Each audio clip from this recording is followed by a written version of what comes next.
Korea me ban me gai no ki ka mun chinong li kung le twe ISO community kung a sin tan kong pi thai ko chong tu ka ko along me mangala ba chama na me nai le kung ma di ne di video ma ro chama di ISO ma pe chong ne ma tek khe le ai chong de ya ro di Mizoram phe ma sin blu na me ya le so ya chong ko chama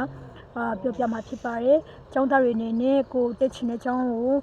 လေ့လာချင်တဲ့ချိန်မှာပဲကျောင်းကဘယ်လိုဆိုတာပေါ့နော်မသိတဲ့ချိန်မှာနည်းနည်းအခက်အခဲတွေ့တတ်တယ်မလို့မသိတဲ့ကျောင်းသားတွေအနေနဲ့ဒီဗီဒီယိုဆိုရင်ကြည့်ဖို့တင်တော့ပါတယ်။ဆိုတော့ကျွန်မဒီမီဇိုရမ်ကို10ရန်နေစပြီးတော့ပြန်တက်ပါတယ်။10ရန်စပြီးတော့တက်တယ်ဆို10ရန်မှာကျွန်မ Solomon High School ပေါ့နော်။အဲ့မှာတက်ခဲ့တယ်အဲ့ဒီကျောင်းကတော့အခု10တန်း9ရန်10တန်းပေါ့နော်။အဲ့မှာအဲ့ဒီတန်းတွေတက်လို့ရတယ်။အဲ့ဒီကျောင်းရဲ့ဒီကနာမည်ကြီးရတဲ့အကြောင်းအရာတွေသင်ချာပေါ့နော်သင်ချာဆိုရင်အရင်ကောင်းတဲ့အကြောင်းဖြစ်တဲ့sexuality teacher ပြပေးမှလို့မျိုးအဲ့ဒီအကြောင်းဆိုရင်တော့ကျွန်မတို့ဆိုရင်တကယ်ကိုမှခြေလန်းစားခဲ့တဲ့နေရာပေါ့နော်အဲ့လိုမျိုးဆိုတော့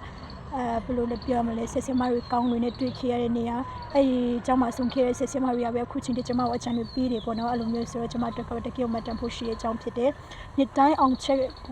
ကဟို90ရာခိုင်နှုန်းနဲ့အထင်မှာအများကြီးရှိရပေါ့နော်အဲ့ဒီအကြောင်းကဒီအခု solution တော့ Kulikon ISO မှာ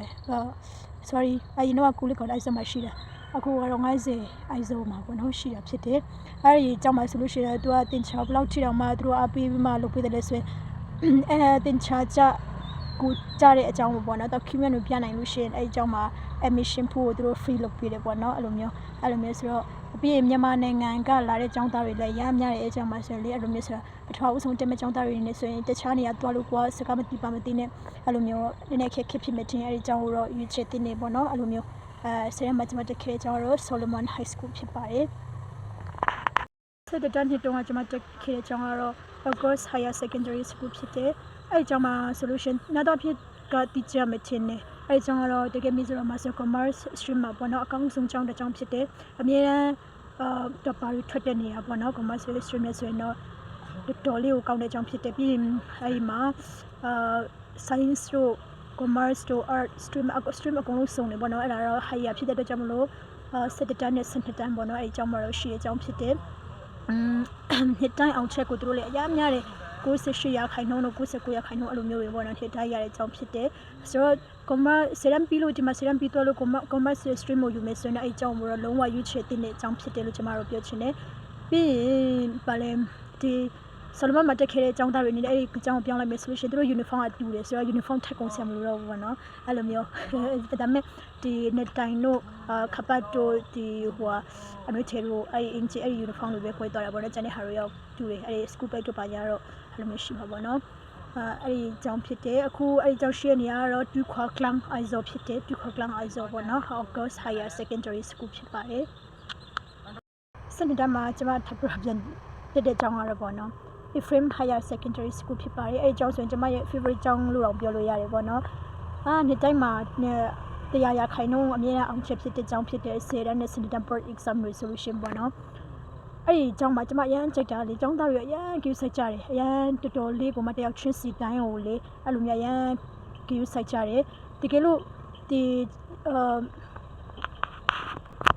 စာညံဆုံးကျောင်းသားကိုတော့မှသူတို့ကမရရအောင်အရန်တင်ပေးတယ်ဒီဘက်ကကျောင်းတွေလေISOကျောင်းတွေမှာနည်းနည်းနာမည်ရတဲ့ကျောင်းတွေဆိုရင်တော့ဒီလိုနည်းနည်းစာညံတဲ့ကျောင်းသားတွေဆိုသူတို့ဖြုတ်လိုက်တာများတယ်ကွာအဲ့လိုမျိုးကျောင်းထုတ်လိုက်တာပေါ့နော်ပြောရမယ်ဆိုလို့ရှိရင်အဲ့လိုများတယ်ဒါပေမဲ့အဲ့ဒီကျောင်းကတော့စီကန်းရှိပြီဆိုရင်တော့လုံးဝမဆာအညံ့ဆုံးကျောင်းသားကတော့မတကယ်ကိုမဆွေးခေါ်ပြီးတော့တင်ပေးကြတဲ့အကြောင်းဖြစ်တယ်ပေါ့နော်ပြီးခဲ့တဲ့ဟိုနှစ်တုန်းကဆိုရင်ကျမတို့ဒီစနေတန်းတက်ချိန်မှာပေါ့နော်ဆယ်တန်းကျောင်းသားတယောက်ကလုံးဝဆာမရနိုင်တယ်သူကဘယ်လိုပြောရမလဲဒီ spelling တွေတော့မှအတမ်းမထွက်တတ်ဘူးပေါ့နော်အဲ့လိုမျိုးဖြစ်တယ်အဲ့ဒါကိုသူတို့ကအတင်ပေးလုံးဝသူမမှတ်မိနိုင်လို့ဆိုပြီးမှတချင်းတွေနဲ့တင်ပေးတယ်မီဇိုရှိခဲ့တချင်းလိုပုံစံသူရောမှာဆိုလို့ဆိုပြီးတချင်းတွေပုံစံမျိုးဆိုနေတဲ့ပုံစံနဲ့တင်ပေးလိုက်ပေါ့နော်အဲ့လိုမျိုးဆိုတော့တော်တော်လေးကိုဒီမီဇိုရမှာဆိုလို့ရှိရင်တော့အောင်ချက်အကောင်းဆုံးကျောင်းမှာအများအားtop 2မှာပေါ့နော် top 2မှာနေရာယူတဲ့အကြောင်းဖြစ်တယ်ပေါ့နော်ပြီးရင်ဆက်စမတွေလည်းတော်တော်လေးကိုဖော်ရွေးပြီးမှတကယ်ကိုမှကျောင်းသားတယောက်ချင်းစီတိုင်းရဲ့လိုအပ်ချက်ကို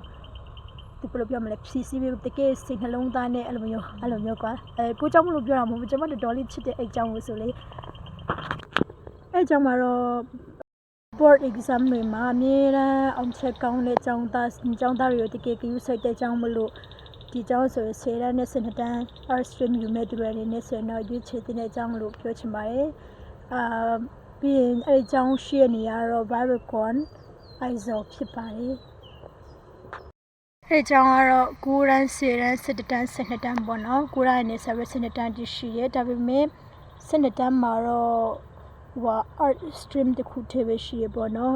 အဲ့လိုမျိုးဆိုတော့ art ယူမဲ့ကျောင်းသားတွေအနေနဲ့ဆိုရင်အဲ့ကျောင်းကိုရွေးချယ်နိုင်နေပေါ့နော်ဘာလို့လဲဆိုတော့သူ offer ပေးထားတဲ့ subject တွေကလည်းတကယ် competitive exam တွေမှာ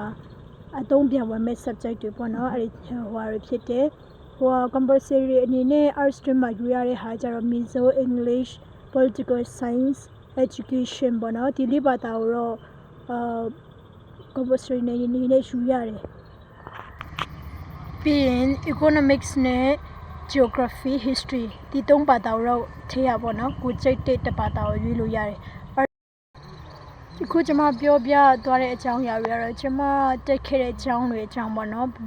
ပြောပြတာဖြစ်တယ်ကျွန်မအမြင်နဲ့ကျွန်မဘယ်လိုမြင်လဲအဲ့အကြောင်းကိုပေါ့နော်အဲ့ဒီဟာလေးတွေပြီးရင်ဘယ်လိုနာမည်ရလဲအဲ့လိုမျိုးအကြောင်းတွေသိချင်တဲ့သူတွေနဲ့ဒီဘက်ကတက်ချင်တဲ့အကြောင်းသားတွေမှာဘယ်လိုပြောမလဲကိုပြောပြမယ့်သူမရှိတဲ့အချိန်မှာပေအကြောင်းကတော့ဘယ်လိုဆိုတာသိချင်တဲ့သူတွေရှိတတ်တယ်အဲ့လိုမျိုးဆိုတော့တခြားကိုမတက်တဲ့အကြောင်းကိုတော့ပြောဖို့ကြတယ်နည်းနည်းခက်တယ်ကိုယ်တိုင်ကြုံပြီးမှပြောဘယ်လိုပြောရမလဲတီးခဲရတဲ့ဟာကိုကျွန်မ sharing ပြန်လုပ်ပေးတာဖြစ်ပါတယ်အားလုံးကိုကျေးဇူးတင်ပါတယ်